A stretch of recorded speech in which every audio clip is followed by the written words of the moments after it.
V R Rajasekharan confusing ആയിട്ടുള്ള സ്റ്റേറ്റ്മെൻറ്റാണ് സലീം മടവൂരിൻ്റെ ഭാഗത്തു നിന്ന് ഉണ്ടായിരിക്കുന്നത്. അദ്ദേഹം ചില താരതമ്യ പഠനങ്ങളൊക്കെ നടത്തി, പക്ഷേ അതിൽ അടിസ്ഥാനമില്ല എന്ന് എനിക്ക് ബോധ്യപ്പെട്ടു. താങ്കളുടെ അഭിപ്രായം എന്താ? ബഹുമാനപ്പെട്ട സലീം മടവൂരും അഡ്വക്കേറ്റ് അനൂപ് അവറുകളും വളരെ തെറ്റിദ്ധാരണപരമായ പ്രസ്താവനകളാണ് നടത്തുന്നത്. ഞാൻ ആദ്യം അനൂപിലേക്ക് വരാം. അദ്ദേഹം പറഞ്ഞത് എന്താണ്? ഭാരത വിഭജനത്തിലേക്ക് നയിച്ചത് കാരണം ഇവിടെ നിലനിന്ന മുസ്ലിമങ്ങൾ, ദേശീയ മുസ്ലിമങ്ങൾ എന്ന് പറഞ്ഞുകൊണ്ട് അവരിവിടെ നിലനിന്നിരുന്നത് ഈ രാഷ്ട്രത്തോടുള്ള കൂറും വിശ്വാസവും പുലർത്തിക്കൊണ്ടാണ് എന്നാണ്. അങ്ങനെയെങ്കിൽ ഒരു ചെറിയ ചോദ്യം ചോദിച്ചു കൊള്ളട്ടെ.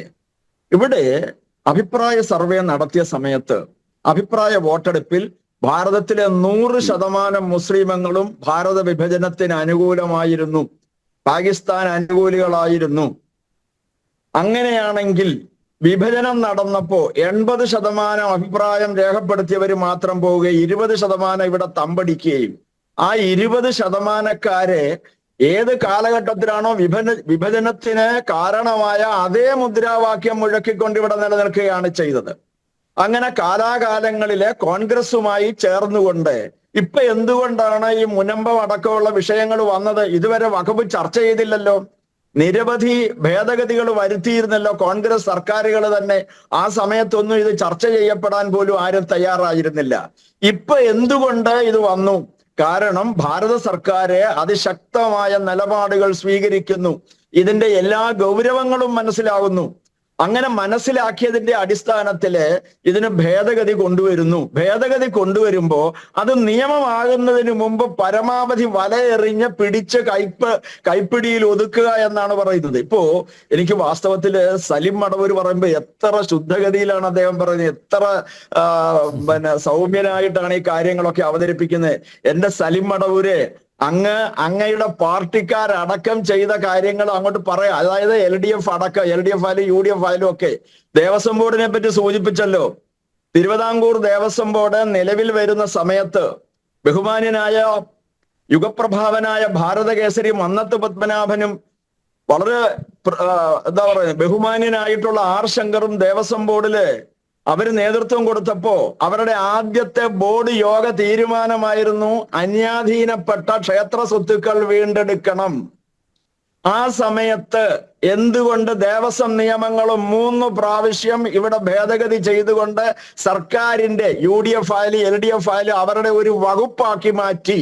അതിന്റെ സ്വതന്ത്ര ഭരണാധികാരമൊക്കെ കേവലം വാക്കുകളിലും കടലാസുകളിലും മാത്രം ഒതുക്കി മാറ്റി. പിന്നീട് എന്തിന് കേരളത്തിൽ ഭൂപരിഷ്കരണ നിയമം കൊണ്ടുവന്നപ്പോൾ നിരവധി തവണ അതിന് ഭേദഗതി എന്തിനു വേണ്ടി കൊണ്ടുവന്നു? കാരണം കയ്യേറ്റങ്ങൾ, ക്ഷേത്രഭൂമി അടക്കം ഹിന്ദുക്കളുടെ ഭൂമികൾ അടക്കം അന്യാധീനപ്പെട്ട് കൈക്കലാക്കി കൈവശം വെച്ചിരിക്കുന്നവർക്ക് അതിന് സ്ഥിരീകരണം എന്താണ് പറയുക, പരോക്ഷമായി അതിന് സ്ഥിരീകരണം ഉറപ്പാക്കുന്നതിന് വേണ്ടിയാണ് ഭൂപരിഷ്കരണ നിയമം 3 പ്രാവശ്യം ഭേദഗതി ചെയ്തതെന്ന് വ്യക്തമായ രേഖകൾ നമ്മുടെ കൈവശം ഇല്ലേ? ഇവിടെ പിന്നീട് അടുത്തത്, ഇവിടെ മുസ്ലിം പ്രീണനമില്ല, മുസ്ലിമങ്ങൾ ഇവിടുത്തെ ദേശീയ ജനതയാണ്, സർവധർമ്മ സമഭാവനയാണ്. ഏതെങ്കിലും ഒരു മുസ്ലിം സലീം മടവൂരിനെ അടക്കം ചോദിക്കുകയാണ്, സലീം മടവൂരിനോട് അടക്കം ചോദിക്കുകയാണ്, അതായത് നിങ്ങൾക്ക് സർവധർമ്മ സമഭാവനയാണ് എങ്കിൽ ചോദിക്കട്ടെ, ഭരണഘടനാനുസൃതമായി OBC റിസർവേഷന് ഇവിടെ മുസ്ലിമങ്ങൾക്ക് അർഹതയുണ്ടോ? ഇവിടെ ഭരണഘടന അനുശാസിക്കുന്ന സംവരണ തത്വങ്ങൾ ആർക്കു വേണ്ടിയാണ്? ഹൈന്ദവ ധർമ്മത്തിലെ എന്താ പറയുന്നത് ഏറ്റവും താഴേക്കടയിൽ അധസ്ഥിത വിഭാഗങ്ങളെ ദേശീയതയുടെ മുഖ്യധാരയിലേക്ക് കൈപിടിച്ചുയർത്തുന്നതിന് വേണ്ടിയാണ് സംവരണ തത്വങ്ങൾ സംരക്ഷിക്കപ്പെടണമെന്നുണ്ടെങ്കിൽ അത് ജാതികൾക്കാണ്. ഇവിടെ മതത്തിന്റെ പേരിൽ എന്താ പിന്നെ ക്രൈസ്തവരെന്താ കൊണ്ടുപോകത്തെ? അവരാവശ്യപ്പെടുന്നില്ലല്ലോ. മുസ്ലിമിന് സംവരണം കൊടുക്കുന്നു എങ്കിൽ അത് മതത്തിന്റെ പേരിലാണ്. അല്ലെങ്കിൽ സലീം മടവൂർ അടക്കം അംഗീകരിക്കണം, ഇവിടെ എന്താ പറയുന്നത്, നിങ്ങളിൽ ജാതി ഉണ്ട് എന്ന് നിങ്ങൾ സമ്മതിക്കേണ്ടി വരുന്നു. ആ ജാതിക്കാണോ കൊടുക്കുന്നത്? മുഴുവൻ മുസ്ലിമിനും കൊടുക്കുകയാണ്. ഞാൻ നമ്മുടെ വിഷയം അതല്ലാത്തതുകൊണ്ട് അതിലേക്ക് കടക്കുന്നില്ല. ഇവിടെ ഭാരതത്തിന്റെ പ്രധാനമന്ത്രി അതിശക്തനായ ഒരു ഭരണാധികാരി ആയതുകൊണ്ട് ഇത്തരം തെറ്റായ കീഴ്വഴക്കങ്ങളെയും കീഴ്പ്പതിവുകളെയും അതിശക്തമായി തുടച്ചു മാറ്റേണ്ടതായിട്ടുണ്ട്. അത് നേരത്തെ എക്സ് മുസ്ലിമിന്റെ പ്രതിനിധി പറഞ്ഞത് വളരെ കൃത്യമാണ്. അദ്ദേഹം പറഞ്ഞെന്താണ്, ഇപ്പൊ ഭേദഗതി, അത് കഴിഞ്ഞ് വിശ്വ ഹിന്ദു പരിഷത്ത് അടക്കം ആവശ്യപ്പെടുകയാണ്, ഇത് മാറ്റണം, പൂർണ്ണമായിട്ടും ഇത് അബോളിഷ് ചെയ്യുകയാണ് വേണ്ടത്. ഇതെന്താണ്, ഓരോ കാലഘട്ടത്തിൽ നിങ്ങൾ വളരെ നിസ്സാരവൽക്കരിച്ചല്ലോ വഖഫിനെ സംബന്ധിച്ച്. ഒരാള് അങ്ങനെ സർവേശ്വരനോട് പരമകാരുണികനായ അള്ളാഹുവിനോടുള്ള വിധേയത്വം, ഭക്തി, ഇതിന്റെ പേരിൽ സംഭാവന കൊടുക്കുക അല്ല ചെയ്യുന്നത്. ഒരു ഹിന്ദുവിന്റെയോ ക്രിസ്ത്യാനിയുടെയോ ഭൂമി പാട്ടത്തിന് കൊടുത്താൽ ആ പാട്ടം കൈവശം വെച്ചിരിക്കുന്ന കാലയളവിൽ അയാൾക്ക് തോന്നുകയാണ് ഇതേ കുറച്ചിരിക്കട്ടെ, കാരണം അയക്ക് യാതൊരു മുടക്കുമില്ല. പാട്ടക്കരാറിന്റെ അടിസ്ഥാനത്തിൽ കൈവശപ്പെടുത്തിയ ഭൂമി, ആ ഭൂമി പോലും അള്ളാഹുവിന് കൊടുക്കുകയാണ്. എന്നാൽ ഈ അള്ളാഹു പറയണ്ടേ എനിക്കിത് വേണ്ട എന്ന്? അദ്ദേഹം പറഞ്ഞു തർക്കത്തിന്റെ ആ ഭാഗത്തേക്ക് വരുന്നതേ ഉള്ളൂ. തർക്കത്തിൽപ്പെട്ട ഭൂമി വേണ്ട എന്ന് പറയുമ്പോ ആ ഭൂമി പോലും നിങ്ങൾ ഇതെടുത്തു മാറ്റുകയാണ് ചെയ്യുന്നത്. എന്റെ സാറേ, ഞങ്ങളുടെ ഭൂമി വിശ്വ ഹിന്ദു പരിഷത്തിന്റെ ഉടമസ്ഥതയിൽ ഞങ്ങളിതാ അതിന് കേസുമായിട്ട് വരികയാണ്. ഞങ്ങളുടെ ഭൂമി നിങ്ങൾ അതായത് കടമുറി എടുത്തിട്ട് അത് വഖഫ് ചെയ്തിരിക്കുന്നു.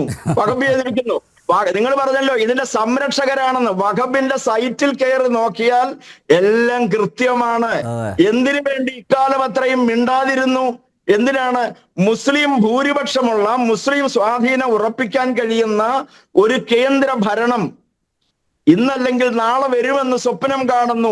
ആ സമയത്തേക്ക് മുസ്ലിം ഭൂരിപക്ഷമുള്ള നമ്മുടെ അസ്ത്രം ഗഫൂർ പറഞ്ഞില്ലേ, ശതമാന കണക്കുകളൊക്കെ വെച്ചോണ്ട് നായർ വിഭാഗത്തിലെ ഒരു ഭാഗത്തെയും കൂടി നമുക്ക് കയ്യിലെടുക്കണം, മറ്റേ വിഭാഗത്തെ കയ്യിലെടുക്കണം, അങ്ങനെ അവരെയൊക്കെ കൂടി കയ്യിലെടുത്തുകൊണ്ട് ഭരണം പിടിക്കാൻ സ്വപ്നം കാണുന്ന മുസ്ലിമുകളുമുണ്ട്. അങ്ങനെ വരുന്ന സമയത്ത് ഇത് ഒറ്റയടിക്ക് ഇവിടുത്തെ പാവപ്പെട്ട ഹിന്ദുവിന്റെ തലയറുത്തുകൊണ്ട്, അവന്റെ കഴുത്തറുത്തുകൊണ്ട്, ഇവിടുത്തെ ക്രൈസ്തവന്റെയും കഴുത്തറുത്തുകൊണ്ട് ഞങ്ങളുടെ ആധിപത്യം പുലർത്താൻ, അല്ലെങ്കിൽ അത് മുഴുവൻ ആധിപത്യം സ്ഥാപിക്കാനുള്ള അതിതന്ത്രപരമായ സമീപനമായിരുന്നു ഇക്കാലം അത്രയും. ഇത് പരമരഹസ്യമായിട്ട് യാതൊരു നടപടിയിലേക്കും കടക്കാതെ 2047 ആവുമ്പോൾ ഇസ്ലാമിക രാജ്യമാക്കാൻ കഴിയുമെന്നും അതിലൂടെ ഇത് മുഴുവനും തന്നെ വഖഫ് ചെയ്യാമെന്നും ഒക്കെ മോഹിക്കുന്നവര് ഇന്നും നേരത്തെ ഞാൻ സൂചിപ്പിച്ചിട്ടുള്ളതാണ് പല വേദികളിലും. എന്താണെന്നറിയോ, ഭാരതത്തിലെ മുസ്ലിമങ്ങളുടെ സങ്കല്പം എന്താണ്? ഇവിടുന്ന് മുസ്ലിമങ്ങൾ ഒഴിഞ്ഞുപോയി. അപ്പോ മുസ്ലിം ഭരണാധികാരികള് ഭാരതത്തിലെ അധിനിവേശം കഴിഞ്ഞ് എന്താ പറയുന്നത്, ബ്രിട്ടീഷുകാരനെ ഏൽപ്പിച്ചു. ബ്രിട്ടീഷുകാരൻ പോയപ്പോ സ്വാഭാവികമായിട്ട് ആദ്യത്തെ അവരെ ആരാണോ ഏൽപ്പിച്ചത് അവരുടെ പിൻതലമുറക്കാർ ഇവിടെ ഇരിപ്പുണ്ട്. ഞങ്ങൾ 20% അതിനാണ് ഇവിടെ നിന്നത്. ആ ഞങ്ങളെയാണ് ഭാരതം പൂർണ്ണമായിട്ടും ഏൽപ്പിക്കേണ്ടിയിരുന്നത്. ഒരുപക്ഷെ കോൺഗ്രസിന് നേതൃത്വം കൊടുക്കുന്ന നെഹ്റു കുടുംബത്തിന്റെ പാരമ്പര്യം, അവരുടെ കുടുംബ ചരിത്രം, അവരുടെ കുടുംബ പശ്ചാത്തലം നോക്കുമ്പോൾ മുസ്ലിമാണ്. അതുകൊണ്ടാണ് ഇത്തരത്തിൽ കോൺഗ്രസിന്റെ ഇന്നും പ്രിയങ്ക വധേരയായാലും രാഹുലായാലും ഒക്കെ തന്നെ, സോണിയ ആയാലും അവരെല്ലാവരും തന്നെ മുസ്ലിം പിന്തുടർച്ചക്കാരാണ്. അവരുടെ സോണിയ ഒഴിച്ച് ബാക്കിയുള്ളവരുടെ എല്ലാം ചരിത്രം പരിശോധിച്ചാൽ അവർ മുസ്ലിം കുടുംബമാണ്. ആ മുസ്ലിമിന്റെ പ്രീണനമാണ്. ഞാൻ സാമുദായിക കലാപ നിരോധന ബില്ല് ആരെ പ്രൊട്ടക്ട് ചെയ്യാനാണ്?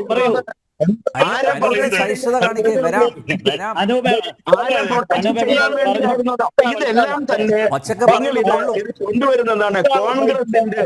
ഞാൻ ഒരിക്കലും രാഷ്ട്രീയക്കാരനല്ല. കോൺഗ്രസിന്റെ പ്രീണന നയം ഒരു വിഭാഗത്തെ നിങ്ങൾക്ക് ഒരിക്കലും സർവധർമ്മ സമഭാവന എന്ന കാഴ്ചപ്പാട്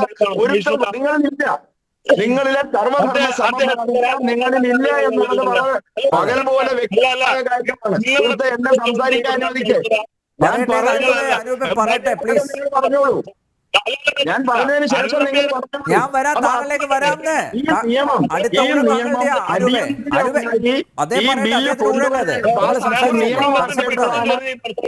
ആ നിയമം വരേണ്ടതാണ്.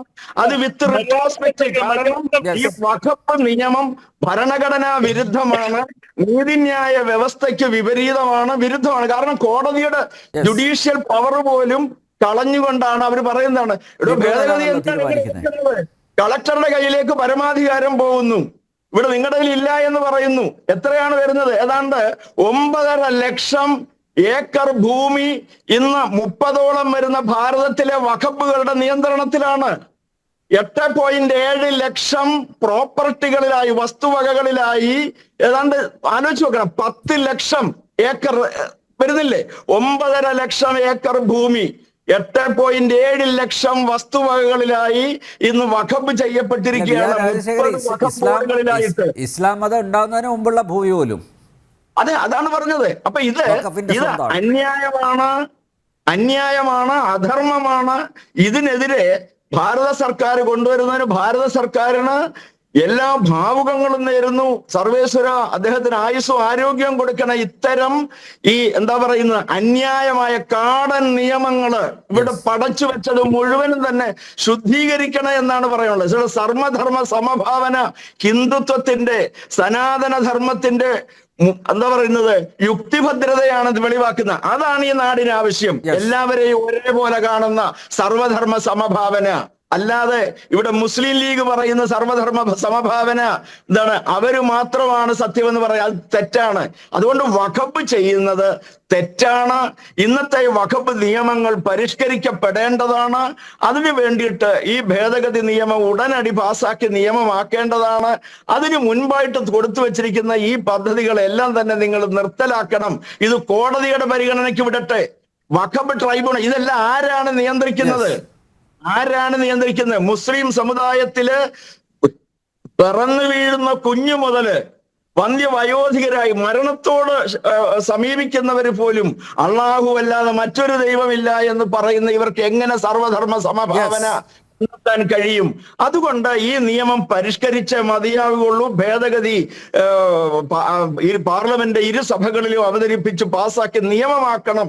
ഇതാണ് വിശ്വ ഹിന്ദു പരിഷത്തിന്റെ കാഴ്ചപ്പാട്. എന്തായാലും ലിസ്റ്റ് ചെയ്തിട്ടുണ്ട്. നാളെ ആരംഭിക്കുന്ന പാർലമെന്റ് സമ്മേളനത്തിൽ ഇത് ലിസ്റ്റ് ചെയ്തിട്ടുണ്ട്. ചർച്ചയ്ക്ക് വരും എന്ന കാര്യത്തിൽ യാതൊരു സംശയവുമില്ല.